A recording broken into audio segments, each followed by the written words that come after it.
Good morning, কেমন আছো সবাই? নিশ্চয়ই খুব ভালো আছো। আর এখন তো ভালো থাকতেই হবে, কেন হাতে গোনা আর কয়েকটা দিন, তারপরে তো আমাদের দুর্গাপুজো চলে আসবে। তো যাই হোক, দুর্গাপুজোর সময় সবাই ভালো থেকো, সুস্থ থেকো, সবাইকে জানাই অন্তর থেকে অনেক অনেক শুভেচ্ছা। তো আমার আবার একটা ব্লগে তোমাদের সবাইকে স্বাগত করলাম। আজকে জানো তো অনেকটা উঠতে বেলা হয়ে গেছে। আমি তো উঠি 7:30টায়, কিন্তু আমার বর ওঠে 6:30টায়। সেখানে আমার বরেরও আজকে ঘুম থেকে অনেক বেলা হয়ে গেছে, জানো 7:30টায় ঘুম ভেঙেছে ওর। এবারে 7:30টায় ঘুম ভেঙে তো একদম কি বলবো, সব ওর দেরি, আমারও দেরি। কারণ আমার যত কাজ আছে একটু আধটু, সেগুলো সব কিন্তু আমার বরই করে দেয়। সকালবেলায় উঠে জল টলগুলো ভরে দেয়, তারপরে তোমার ওই তারপর বাসনগুলো তুলে দেয়, সমস্ত কিছু করে তারপরে গাছে জল দিয়ে দেয়। এই এতগুলো কাজ এগিয়ে রাখে, তারপর তো ঠাকুর পুজোটা করে দেয়। তো জন্য আমার অনেকটা আসান হয়ে যায়। কিন্তু আজকে একটা কিছু করে যেতে পারিনি, শুধু ঠাকুর টান করে যায়, ঠাকুরের পুজোটা করে দিয়ে ও বাজারে চলে গেছে। কারণ ওইদিকে দেরি হয়ে যাবে, ওরও দোকান আছে, তো ওর দোকানটা একটু আগে খোলে, সেই জন্য ও দেরি হয়ে যাবে। তো সেই জন্য ওর সমস্ত কাজগুলো আমাকেই করতে হচ্ছে। তো ওই জন্য সকালবেলায় উঠে তাড়াতাড়ি আমিও আজকে আর বসতে পারিনি, বসে যে একটুখানি মোবাইল দেখবো সেটাও করতে পারিনি। উঠেই জামাকাপড় ছেড়ে প্রথমে বাসনগুলো, ঝুড়ির থেকে যত বাসন ছিল সেই বাসনগুলো সমস্ত গুছিয়ে রাখলাম। তারপরে বোতলগুলো নিয়ে জল ভরতে অনেকটাই টাইম লাগে, একটা একটা করে বোতলে জল ভরলাম। তারপরে জল ভরার পর এবারে ওই বিস্কুট যেটা এসছে প্যাকেটে, সেইটা ওই প্যাকেটের বিস্কুটটা আমার ওই ছানাপোনাদের, আমাদের কুকুর বাচ্চাগুলোর। তো ওই বিস্কুটটা আবার কৌটোতে ভরলাম। আর এদিকে আমার এই পাখিটাকে না একটুখানি যদি পেয়ারা না দিয়ে, তো চিৎকার করে আমার মাথাটা চিবিয়ে দেবে। আর ওই ক্যা ক্যা করে এত জোরে চিৎকার করে, মাথাটা আমার আরও ধরে যায় জোরে। ওকে আবার একটুখানি পেয়ারা দিয়ে শান্ত করে এলাম। আমাকে সবার মন জুগিয়ে চলতে হয়, বুঝতেই পারছো। তো যাই হোক, এবারে রান্নাঘরে আগে গিয়ে আমি ভাতটা চাপিয়ে দিলাম। ভাতটা চাপিয়ে চাল ধোয়া জলটা আজকে মনে করে রেখে দিয়েছি, জানো এই গাছপালাগুলোতে আর দেওয়া হচ্ছে না, দেখছি অনেক দিন ধরে জল দেওয়া হয়নি। এই গাছগুলোতে কোনো যত্নই করতে হয় না, কি সুন্দর দেখো, যত্ন না করে এই গাছগুলোতে এত সুন্দর পাতাগুলো বেরিয়েছে। তো ওই জন্য আমি দেখলাম একটু তো জলই দিই, তো চাল ধোয়ার জলটাই দিই। আর ওই চাল ধোয়ার জলটা সত্যিই খুব ভালো। আমি তো গাছে দিয়ে দেখছি যে গাছগুলোর পাতাগুলো এত সুন্দর হচ্ছে। তো অনেক দিন দেওয়া হয়নি, তো এই জলটা রেখে দিয়ে একটু একটু করে আবার ওই গাছগুলোতে দিয়ে দিলাম। আর আজকে তো এমনিতেই দেরি হয়ে গেছে, আমার তো জানো ছটপট করে, আমার হচ্ছে দৌড়ঝাঁপ করে রান্না করা, ধীরে সুস্থে রান্না আমার হবে না। তো ওই দৌড়ঝাঁপ করে রান্না করব, তো ডিম এনে দিয়েছে, আমি বললাম আজকে ডিমই করব, আর কিছু করব না। তো ওই ডিমটাকে সেদ্ধ চাপিয়ে দেবো। আর এদিকে আজকে রাত্রেবেলায় আর রুটির ঝামেলা রাখিনি, কারণ রাতে যদি রুটি করি তাহলে আবার আমাকে একটা কিছু করতে হবে, রুটির তরকারি। তো সেটা করতে অনেক টাইম লেগে যাবে, সেই জন্য যত শর্টকাটে হয় আর কি। তো ওই জন্য রাতে আজকে জল দেওয়া ভাত খাবো। আর এমনিতেই এখন গরম, তো এই জল দেওয়া ভাতটা রাতেরবেলায় মাঝে মধ্যে ভালোই লাগছে। তো একদিকে ওই রাতে যে জল ভাত খাবো, তার জন্য এখন আলুটা ভেজে নিচ্ছি, এখনই আলুটা ভেজে নিচ্ছি, না রাতে তার হবে না। আর যখন রাত্রিবেলায় আসবো, যখন খাবো, তখন ওই সঙ্গে সঙ্গে গরম গরম ডিমের অমলেটটা করে খেয়ে নেবো, তাহলেই হয়ে যাবে। আর জল দেওয়া ভাতটা খেতে সত্যি গরমকালে ভালোই লাগে। আর ওই দিকে একদিকে ডিম বসিয়ে আমি চলে এলাম এই ঘরে, ঘরে যে কাপড় জামাগুলো পরে আছে সেগুলো যদি আমি না ভাঁজ করি না, সত্যি দেখে খুব খারাপ লাগে।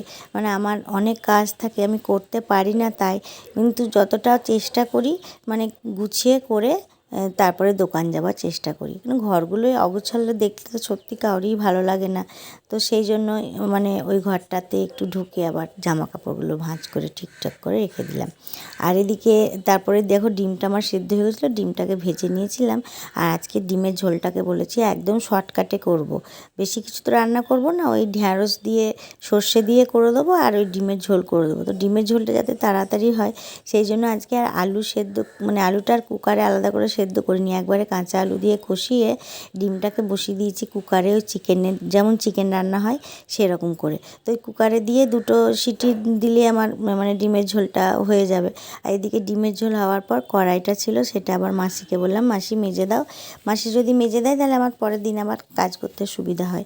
তো যাই হোক, আমার রান্না টান্না হয়ে গেছে, খাওয়া দাওয়া তো কোনো রকমে খেয়েছি। খেয়ে দিয়ে এবার আমি দোকানে যাওয়ার জন্য রেডি হচ্ছি। তাই মাসিকে বললাম যে মাসি আমি আসছি, দরজাটা ভেজিয়ে দাও। আর এদিকে ছেলেও আছে ঘরে।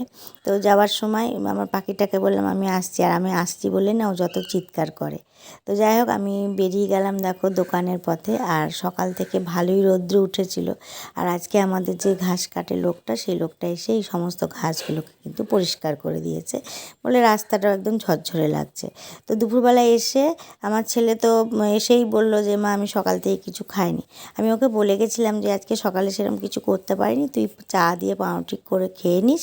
আর আমার বরকে দিয়েছিলাম দুধ পাউরুটি, আর আমি একটুখানি মুড়ি খেয়ে চলে এসেছিলাম। তো ও আর খায়নি। তো এসেই বলল খিদে পেয়েছে, তাই আমি বললাম যে ঠিক আছে তাহলে ওদের দুজনাকে আগে খেতে দেবো। আগে সর্বপ্রথম খেতে দিই আমার ছানাগুলোকে, মানে আমার কুকুরের বাচ্চাগুলোকে আগে খেতে দিলাম। তারপরে ওই আমার বরকে আর ছেলেকে বললাম তোদের খেতে দিয়ে দিই, তারপর আমি পরে খাবো। কারণ আমার খাবার আগে প্রচুর কাজ ছিল, মানে গ্যাসটা সকালবেলায় মুছে যেতে পারিনি, আজকে তাড়াহুড়ো ছিল খুব। তো ওই জন্য গ্যাসটাকে ভালো করে বললাম মুছে নিই, তারপরে বাকি যে কাজগুলো আছে সেইগুলো সমস্ত কাজ করব, তারপরে আমি খাবো। আর আজকে জানো ছাদে এক ছাদ কাপড় মাসি মেলে দিয়েছিল সকাল থেকে, তো দেখলে কি সুন্দর রোদ উঠেছিল। তারপরে কি হলো, এমন একটা বৃষ্টি এলো ওই 1:45টার সময়, তখন বাড়িতে আমার ছেলেও ছিল না, আমার ছেলে একটু কাজে বেরিয়েছিল। আর সেই জলে আমার সমস্ত শুকনো জামা কাপড়গুলো ভিজে গেল। এবারে তারপরে যখন একটুখানি রৌদ্রু হয়েছিল, সেই রোদে কি আর সেই কাপড় জামাগুলো আর শুকোয়, সেগুলো সব ওই আধ ভেজা হয়ে আছে আর কি। তো সেইগুলোকে এবারে মেলতে হবে। তো অনেকগুলো কাজ থাকে, সেই জন্যই বললাম আগে সব সারবো তারপরেই খাবো। তো সেই সমস্ত ভেজা কাপড়গুলোকে আমি ভালো করে ওই সিঁড়িতে একটা দড়ি ছিল, সিঁড়িতে মেলে দিলাম। তারপরে নিচে এদিক ওদিক মেলে দিয়ে তারপরে আমি খেতে বসেছি। আর আজকে আমি না বাইরেই খেতে বসেছি, কারণ অন্যদিন ঘরে বসি, তো আজকে আর দেখলাম যে ঘরে বসবো না, বাইরেই খাবো। তো বাইরে খেতে বসেও মানে আমার ভেতর থেকে পাখিটা এত চিৎকার করছে, মানে বা জানে যে আমি বাইরে খাচ্ছি, মানে আমার কাছে আসার জন্য খুব চিৎকার করছে, মা মা করে ডেকেই যাচ্ছে। আর ও চিৎকার করলে জানো তো আমারও মনটা কেমন ছটফট করে, যতক্ষণ না ওকে নিয়ে আসবো। তো আমার বরকে বললাম যে দাও পাখিটাকে দাও, ও যদি খানিকটা খায় আমার সঙ্গে খাবে, আর না হলে আমার ঘাড়ে পিঠে উঠে বসে থাকবে। ওটাই ওর কাজ, মানে এসে একটুখানি হয়তো ভাতের থালায় মুখ দেবে, আর না হলে আমার পিঠে বসে থাকবে। তো দেখো চলে এলো, এসে খানিকক্ষণ দেখছে, দেখে আর কিছু না, এসে আর কি আমার পিঠে ঘাড়ের মধ্যে চেপে বসে থাকবে। তো যাই হোক খাওয়া দাওয়া করতে করতে ঘড়িতে যখন দেখলাম তখন বাজছে তোমার প্রায় 3টে, মানে 3টে, মানে আর 1 ঘন্টা আমার হাতে সময়, মানে ওই 1 ঘন্টা একটুখানি আমি রেস্ট করতে পারি। তো এখন আর শুইও না, এখন বসে বসেই কী করি, ওই একটুখানি মোবাইলটা দেখে না, মোবাইল দেখার অত সময় হয় না, ওই মোবাইলটা দেখি যে কে কী করছে না করছে। তো ওই খেতে খেতে যখন 3টে বেজে গেল, খাওয়ার পরও খানিকটা কাজ থাকে, ওই যেগুলো একটু বেঁচে যায় সেগুলো তো আবার ফ্রিজে রাখতে হয়, তো সেইগুলো ফ্রিজে আবার গুছিয়ে রেখে দিলাম। আর যেহেতু আজকে জল ভাত খাবো বলেছি, সেই জন্য ভাতটা আর ফ্রিজে ভরবো না, ওটাকে একটুখানি জল দিয়ে ওই টেবিলের মধ্যেই রেখে দেবো।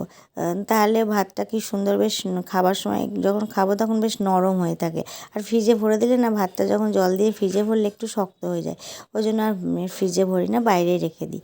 তো যাই হোক এই বাসন টাসনগুলো সমস্ত হলো, সেইগুলোকে নামিয়ে দেবো। আর এই যে হাঁড়িটা, এই হাঁড়িটা কিন্তু আমি রোজ মেজে নিই, কারণ ওই হাঁড়িটা না মাজলে সকালবেলাতেই ঘুম থেকে উঠে বাসি জামা কাপড় ছেড়েই তো আগে ভাতটা বসাই, তো হাঁড়িটা দরকার হয়, তো সেই জন্য এই হাঁড়িটা আমি নিজেই মেজে নিই। তো যাই হোক এই সমস্ত কাজ করতে করতে অনেকটাই প্রায় দেরি হয়ে গেল, এই সমস্ত সারতে সারতে। তারপরে ভাত টাত খেয়ে একটুখানি রেস্ট করলাম, মানে ওই আধ ঘন্টা মতো রেস্ট করে দেখো একটু চা নিয়ে এসেছি করে। কালকে যেমন চা খাওয়ার সময় পাইনি, কিন্তু আজকে প্রচণ্ড মাথা ধরে গেছে, দুপুরবেলা একটু শুতে পাই না, তো মাথাটা ধরে গেছে, তাই বলে একটু চা করে খাই। আর দেখো পাখিটাও আমার কাঁধে চলেছে, তখন থেকে ট্যা ট্যা করছে, সমানে ঘরের ভিতর থেকে ওকে একটু নিলাম, ও খাবে বিস্কুট, আর আমি একটু চা খেয়ে তারপরে দোকানে চলে যাবো।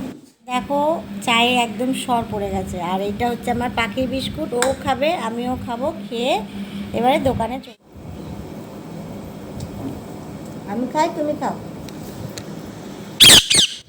আমিও খাচ্ছি ও খাচ্ছে, খাও, তোমাকে তো দিয়েছি খাও, আচ্ছা খাও, ক্যাঁটা কোটো না, আমি এক্ষুনি চলে যাবো দোকানে। তো তারপরে তো দোকানে চলে গেছিলাম। দোকানে মোটামুটি ভিড় ছিল আজকে। বাড়ি আসতে আসতে প্রায় 10টা বেজে গেল। আর একটুখানি আওয়াজ পাবে আশেপাশের, কারণ আমি সকালবেলা যেহেতু ভয়েস দিচ্ছি সেহেতু একটু চারিদিক থেকে আওয়াজটা আসছে। তো যাই হোক, এসে হাত পা ধুয়ে জামা কাপড় ছেড়ে প্রথমে আমি ঠাকুরকে শয়ন দিয়ে দিলাম। তারপরে এবার ফ্রিজে যে আলু ভাজাটা ভরা ছিল সেটাকে বার করে এবার একটুখানি গরম করে নেবো, নিয়ে খাবারটা বেড়ে নেবো। আজকে তো বলেইছিলাম তোমাদের জল দেওয়া ভাত খাবো। তো ছেলেকে বললাম যে ডিমের অমলেটটা করে কর, আমি এই দিকটা সারি। তো যাই হোক, এই করতে করতে দেখো খাবার বাড়তেই দেখছি 10:30 বেজে গেল। তো যাই হোক, অনেকক্ষণ ধরে তোমাদের সঙ্গে বকবক করলাম। তো আমার এই ব্যস্ততার জীবনের ব্লগ তোমাদের কেমন লাগছে তোমরা অবশ্যই লাইক কমেন্ট করো, আর ভালো লাগলে পাশে অবশ্যই থেকো। তো চলো, বেশি কথা বলবো না, অনেক রাত হয়ে গেছে। আর এই দেখো পাখিটাও আমার জেগে বসে আছে। তো চলো টাটা, আবার একটা ব্লগ নিয়ে তোমাদের কাছে চলে আসবো। সবাই ভালো থেকো, সুস্থ থেকো এবং আনন্দে পুজো কাটাও।